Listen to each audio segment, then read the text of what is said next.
Guys, I need to be very honest with you. When I sent that post, it was just like an observation I was making as a mother who is living in the UK and raising children.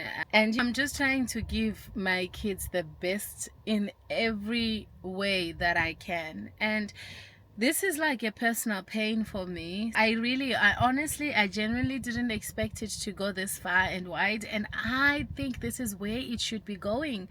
This is exactly where we are supposed to take this conversation, because your responses, they have shown me that this conversation is bigger than one post. And this is why I'm even making this reel.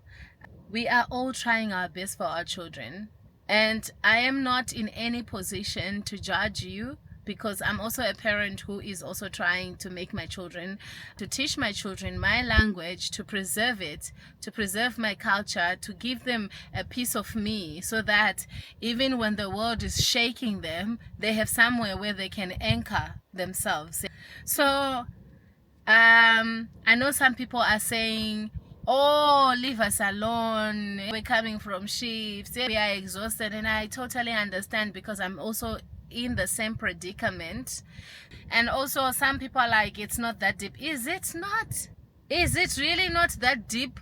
I think it is that deep, because when someone actually writes a comment saying Shona is useless, Ndebele is useless, what has that got to do with anything? It doesn't bring food to the house. Oh, fair and fine. It doesn't bring food to the house, as you're saying, because let's be honest, we are coming from a country where we have had to deal with a lot.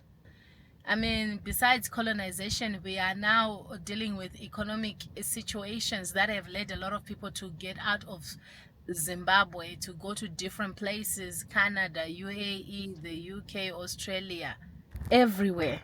And it's not easy. It's not easy. We are trying to build a life, and the last thing you want to hear is, oh, preserve your culture. Oh, preserve your language. I understand. But as I'm seeing a lot of responses, I'm thinking these are conversations we need to have.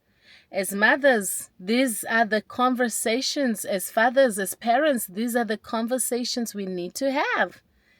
And they are hard questions we need to ask ourselves. Why do some parents celebrate their child speaking flawless English, but laugh when the same child speaks in their own language, in their mother tongue, and cannot speak? And they're like, and then you already dispose that Shona aside. You're like, go now speak English, because, well, you can't speak Shona. So anyway, Shona is useless. What are we really teaching our children? What is it that our children are inheriting? What if some children know all the Disney characters more than the family history? They don't know their totem. They don't know where they came from. They don't know their lineage. Even the Bible has a genealogy. But we are just looking at our culture like we're looking at our language like it's nothing, and yet it's part of our culture. It's part of who we are, what we identify as. I also look at why some people are working so hard to give children better lives, but accidentally raising children who cannot communicate with their grandparents. We are doing that, and we are so proud of it, to an extent that our grandparents are actually using English with our grandchildren, because we would have told our parents that, oh, well, the child cannot speak Shona. Sometimes some grandparents cannot speak English, so they end up having absolutely no connection and no communication with the child. We call cultural preservation backward. That's what we do, but we praise complete assimilation as progress. Like, erase everything about yourself, and we're like, that is progress, that's success. That's what we are doing. We have made English to feel like some sort of a status. You go to Zimbabwe, you are in Zimbabwe, but your child cannot speak English.